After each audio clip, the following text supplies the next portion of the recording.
week we meet some familiar faces, Taliesin goes head-to-head with himself, and Belle's Hells confront Laudna's traumatic past. Hi everyone, my name is Luna and welcome to Crit Role Conspiracies, the show where we take a deep dive into Critical Role. Just a heads up that this video contains spoilers for Campaign 1 as well as some spoilers for Legends of Vox Machina and Tal'Dorei Reborn. Let's get into it. The party arrive in the city of Whitestone early in the morning with Keyleth, and they behold the Sun Tree, a very important tree from Campaign 1, as well as a very important part of Laudna's past, being the tree that she was hung from as a message sent from the Briarwoods to Vox Machina. Is that us? It looks like us. What? It's us. They killed people they thought were us. Or they killed... Or it's a message. Or it's a message to us. When Vox Machina first entered Whitestone again, the tree was leafless and dark and dying, but now it is once again in all of its glory and in full bloom. It's a very emotional moment both for the players and for Campaign 1 critters. Where she walks, there's almost like a 5 to 10 second period where grass seems to grow and kind of leave just a faint image of where she walks behind. This little touch of nature just kind of blooming in her wake. I am on the verge of tears right now.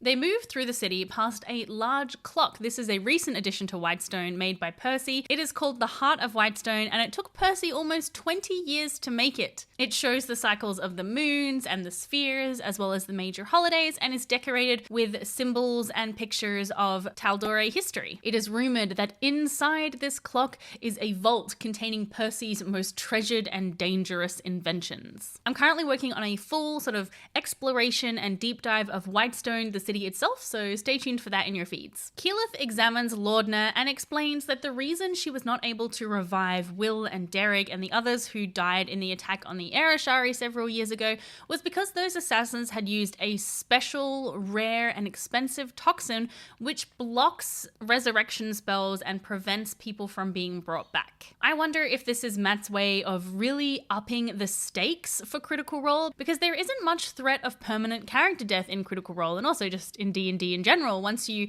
get into those higher levels and you have access to cleric spells, even with Matt's custom resurrection rules, which makes it harder to bring somebody back, the threat of permanent death is not really that high, and if they would like to explore a more high-stakes campaign, this is potentially one mechanic that Matt has introduced to allow them to do that. Introducing this toxin as a threat to the party, something that they're always thinking about when they're fighting Odahunt's forces, could make the party be a little more strategic, a little more cautious, a little more forward-thinking about how they're going to engage in fights, knowing that there is the chance of permadeath. I also wonder if this toxin is somehow going to be used or is connected to defeating the gods or attacking the gods, since it does block divine magic, which is essentially divine magic is what allows resurrection to happen. This could be a weapon that they are developing in an attempt to attack the gods. This could fit with a theory that I've talked about previously in my videos, that these assassins and Odahunt are working for whatever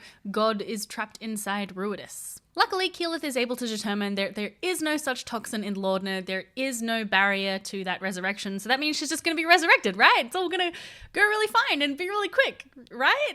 Keyleth escorts the party to Whitestone Castle, which has now been restored by the de Rolos, and they are shown into Lord de Rolo's rooms by Captain Kynan. This is another familiar name from Campaign 1. Kynan was someone who approached Vox Machina early in Campaign 1, essentially asking to join them, and he was kind of brushed off, and there was sort of this misunderstanding there that meant he became really angry and really resentful towards Vox Machina, and he ended up working for Anna Ripley, who was like the sworn enemy of Vox Machina. But he ended up having this kind of redemption arc, and Percy sort of hired Kynan to be the head of the Whitestone Rifle Corps, which is a position that he now still holds to this day, as we learn. The party very quickly do a lore drop on Keyleth of all the stuff that they've learned, and I think Matt did such a fantastic job of portraying Keyleth as being a little awkward and overwhelmed. I'm gonna be honest, I'm already quite exhausted. Sorry, I'm just... Sorry, I had your plate. I'm gonna go in a lap. I'm sorry. Since Keyleth had mentioned that she has met some of the gods, FCG asks her about the Changebringer, and she reassures them that they're one of the fun ones, and that if they'd like to learn more, they can go to one of the temples here in Whitestone. I think we're going to be seeing FCG nudging a little further down the path to actually having a divine source to their clerical powers. Keyleth leaves the party after getting a sending spell from someone, basically pulling her away. This makes sense from both a narrative perspective and a sort of like game management perspective, because Keyleth leaving meant that Matt didn't have to roleplay like all of these different Vox Machina NPCs talking to each other. So just kind of having NPCs exit at the right times was, I think, really smart. Aram mentions good luck with your rival faction to Keyleth, and I wonder if this could be referring to political differences within the Ashari, because we know from Tal'Dorei Reborn that Keyleth has spent a lot of time trying to open up Zephyr and the Ashari to other parts of Tal'Dorei and other political entities, and this has been met with some backlash by factions who believe that it should be kept more closed as it traditionally has been. Or another interpretation could be that it's referring to the Hashari. The Hashari, we know, were kind of like an offshoot of the Ashari a long time ago, and we're part of this sort of cult, village, elemental catastrophe that happened that Ashton is wrapped up in. Personally, I feel like I'm more leaning towards the first option, but the second option would mean that we're tying Ashton and the Air Ashari together as well. Or is there a third option that I haven't thought of? Let me know in the comments. Bell's Hells enter Percy's chamber, and we get another Campaign 1 Easter egg in the form of a long, beaked black leather mask hanging sort of above the desk. This seems to be the mask that Percy would put on when he was under the influence of Orthax, the shadow demon. And I wonder why he keeps it here. Maybe it's just sort of as a reminder of what happened when he allowed himself to go to sort of the darkest parts of his personality or his psyche, or, you know, maybe it's just keeping it like extra edgy. Percy introduces himself with his full name and title, of course, although I can't help but think of Percy as Posh Gun Guy, which is what Jared calls him in our Legend of Vox Machina reaction videos. Hey, it's Posh Gun Guy. The party are followed by Percy and Vex's daughter, Gwendolyn, who is a tiefling. Now, how did Vex and Percy, a human and a half-elf, end up with a tiefling? Well, Percy made a deal with a fiend called Ipkesh, who has the same kind of coloring and features that Gwendolyn shows. Now, in Exandria and also in a lot of other D&D settings, tieflings can be born from mortals who have made deals with fiends or demons. And oftentimes these features won't begin to show themselves until the kids are older. I think this is a fun expression of that lore, and Gwendolyn seems adorable. Chetney gives Gwendolyn a little rocking wolf that he made, and she calls it Goldrick, which is hearkening to the great wolf Goldrick that roams the Parchwood, the former familiar of the champion of the Raven Queen, Pervan Sul, who is now a local legend in Whitestone, and in fact is kind of a lesser patron or lesser deity in his own right, according to Tal'Dorei Reborn. Bell's Hells explain why they're here, that they need help with reviving Laudna. But Percy is not interested. He asks them, why is Laudna any different to anyone else who dies? Why should he do it for her and not for the many other people who have died in Whitestone, who have died that he knows? I think, Lord Rolo, because Laudna is a bloom of goodness that has grown out of a history of darkness that deserves to be nourished and grow. I've learned a lot at home, and I know your story, and I've got to believe that you can see the good in transforming the past. Even with that beautiful speech, Aram is not particularly persuasive because he gets an advantage on his persuasion check, but he still only rolls an 11. Why, dice? Why are you like this? However, Percy does agree to summon Pike Trickfoot and to let her make the decision, since she's the one who would be doing the ritual and she knows more about divine magics.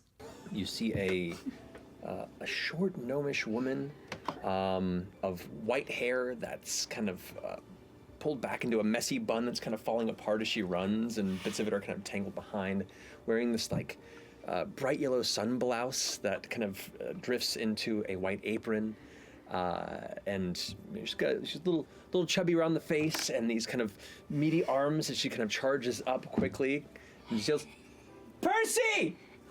Percy!" And you see the Lord kind of, "Yes, Pike?" Matt does such a great Pike impression. Oh, okay. At and Vex also arrives with more of the Rolo children. Pike begins the resurrection ritual and finds that Laudna's soul is adrift, but there is something different. She has another soul bound to hers, and she realizes that that soul belongs to Delilah Briarwood. She immediately halts the ritual and tells Percy, who is adamant that in no way, shape, or form are they to do anything that could bring Delilah back to the material plane. Many of you predicted this in the comments, and I think it's a very reasonable prediction to make that Vox Machina would not want Delilah to come back at all. I mean, they spent so long fighting her and trying to thwart her. There's just no way that they would be okay with it. Vex does intercede somewhat though, because she feels guilty, she feels responsible. After all, Laudna was killed to send a message directly to Vex. She was chosen because she looks like Vex.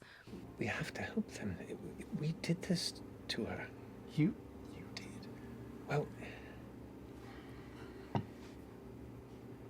we're the reason she was on that tree to begin with. So she says maybe there's something that we can try. Percy sort of says, fine, you can try, but don't do anything without my say-so, and sort of stomps out of the room. And Ashton, who is generally disgusted by this whole sort of display of wealth and prestige, follows him out. And I know you think I'm just gonna be like, I found love again, any of that bullshit. No.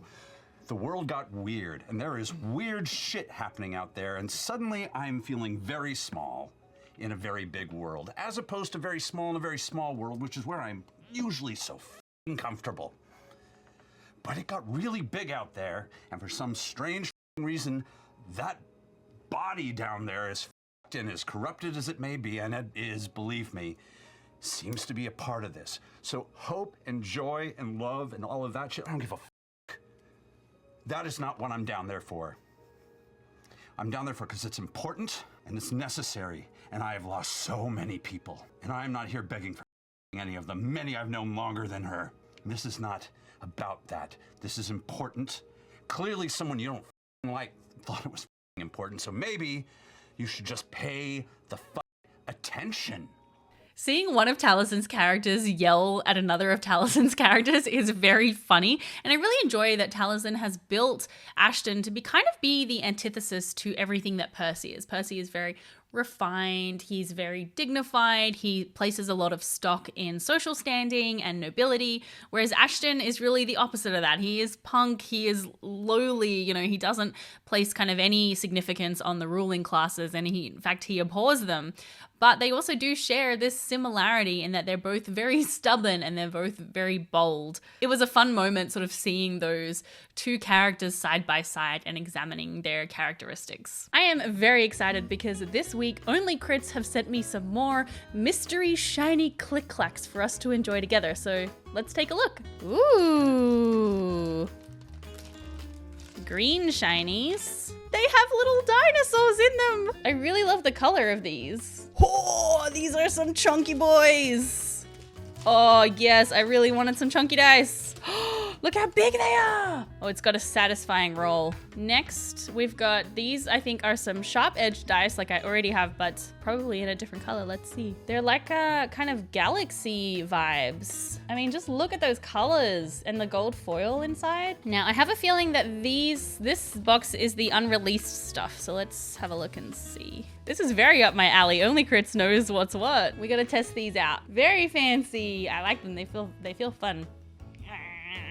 If you would like to get your hands on some beautiful shiny click-clacks, make sure you head to the link in my description and use the code LUNA at checkout to get 12% off your order. And these are currently unreleased. We got a little sneak peek, so if you want to see these in the store, make sure you let Only Crits know. Okay, back to the video. Annoyed by this exchange, Ashton tries to punch a statue, as you do, and then gets a little growling at by some bears. These bears are likely the cubs of Trinket, who is also there. He's an old ancient bear now, but he's still kicking. In fact, a few people commented like, shouldn't Trinket be dead by now? Because, he's just a regular bear. Matt has said in the past that Trinket will live as long as Vex lives, which I think is very sweet.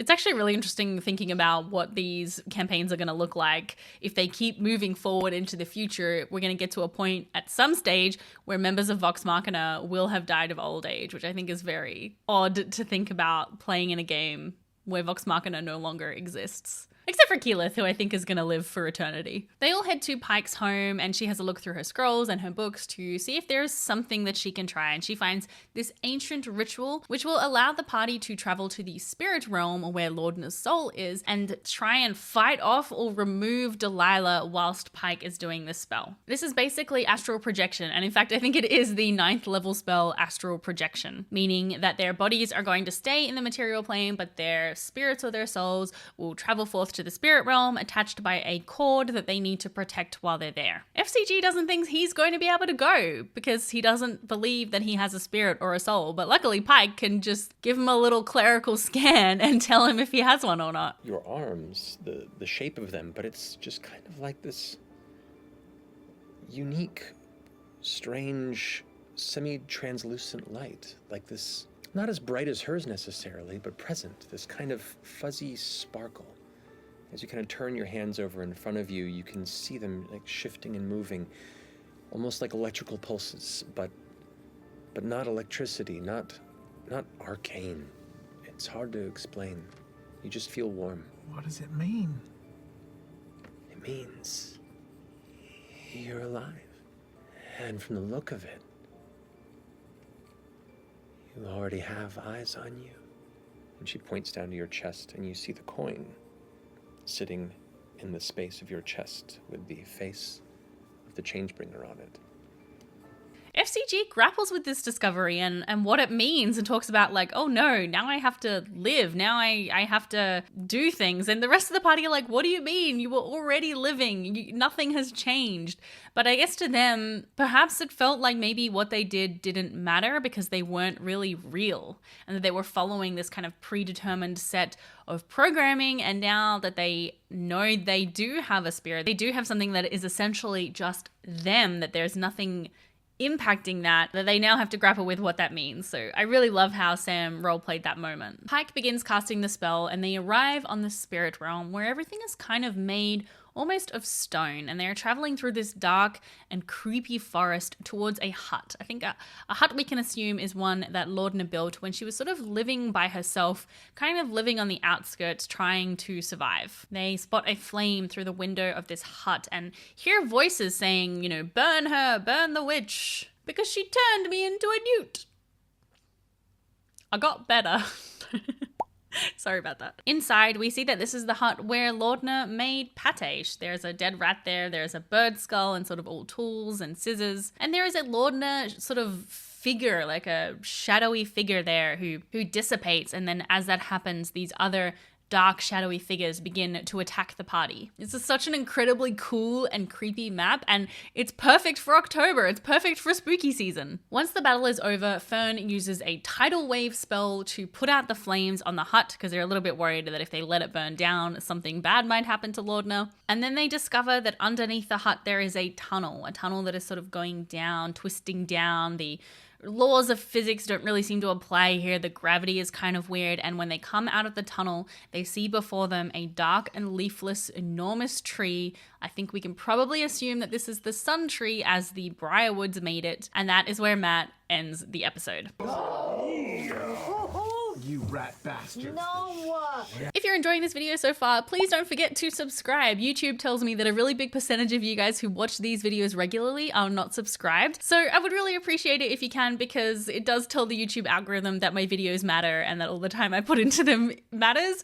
So yeah, if you could consider subscribing, thank you. Okay, why am I so awkward at this? I don't know. What are they going to face at the Sun Tree? I'm excited. I'm scared. Whatever they might face, I think we might get some answers next week about what made Laudna come back. How was it that Delilah attached herself to Laudna in that moment? And hopefully some of those sort of bigger magical questions that we've been talking about for months will be answered. Are they going to have to fight Delilah's spirit herself? What happens if Delilah is destroyed? Does that mean that Laudna's body is also destroyed?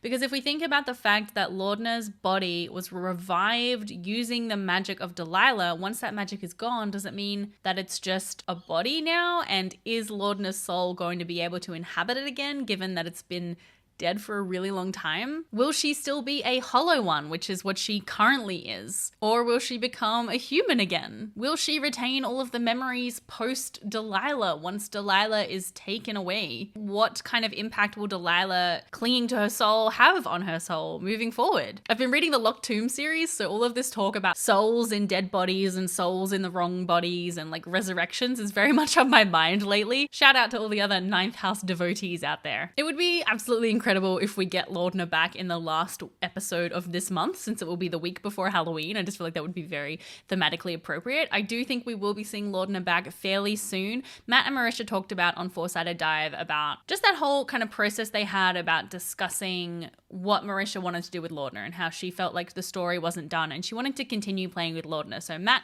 is setting up a path for Laudna to come back. I think there probably will be a chance for that to fail because I think Critical Role, but also like Matt Mercer doesn't really like dealing in absolutes of like, this is definitely going to happen, this is definitely not going to happen. Oh, bloody fly, go away. But also, if Marisha has said that she still wants to keep playing Laudna, then he's going to try and make that a reality, which I think is what all DMs should do. You want to make sure that all of your players are having fun at the table. And if they're very upset that their character died and they didn't like it that way, then you know, making a path for that character to come back is a good thing to do. I saw a lot of discussion on Reddit that people were very, very unhappy about this, I guess, kind of behind the curtain reveal on Four-Sided Dive that essentially Laudna will be coming back because Marisha said yes, she wanted her to. Personally, I don't think that death has been very high stakes in Critical Role, and that is okay. I think the main draw card for Critical Role, at least in my opinion, is the stories about the characters. So if the characters just die and their story ends, it doesn't really feel like Critical Role to me. In Critical Role, we get these big kind of overarching character arcs and we see this big range of character development, and I think that that is what makes Critical Role really special. You know, we enjoy watching these voice actors really embody these characters and take us on very emotional journeys with them. So I'm totally okay with them saying like, no, I want Marisha to come, or I want Laudna to come back, and we're going to try and make it possible. And like I said, I'm sure there's going to be a possibility that it won't work, but I think there is going to be a high chance that it will. Okay, that was a bit rambly. Hopefully that made sense. And speaking about other things that people didn't really like, I noticed that a lot of people didn't enjoy the introduction of Vox Machina, I guess, so early in this campaign, or felt like it was a bit of an easy gimme to just sort of have Vox Machina come in and solve their problems. But I actually don't think that's what we're seeing here. I think they're setting up a way for Bell's Hells to solve the problem. Bell's Hells are the ones who have to deal with Delilah. Vox Machina are assisting, but they're certainly not doing it for them. And I also got this great comment about how it would make sense for them to include Vox Machina because it ties in with their animated show. And I think, yes, that's totally true. A lot of people don't like to think about Critical Role as being a business, but it is. And they would be thinking, especially Marisha, I mean, she's the creative director and she's very, very intelligent.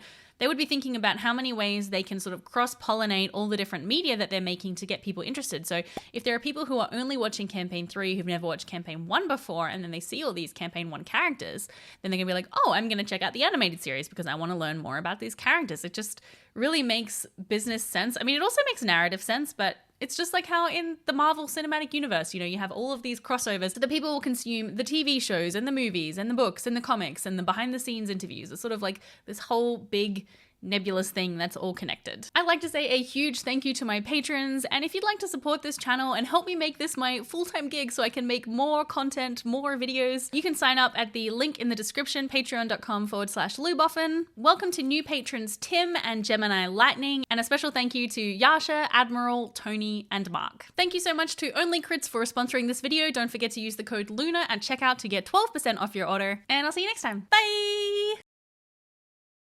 We're gonna go to break. It's an early break.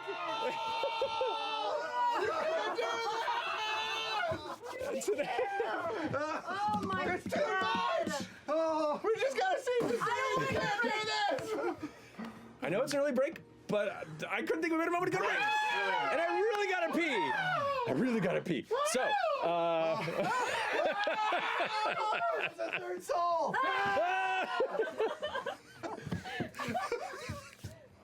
nevertheless, we're gonna take a break here.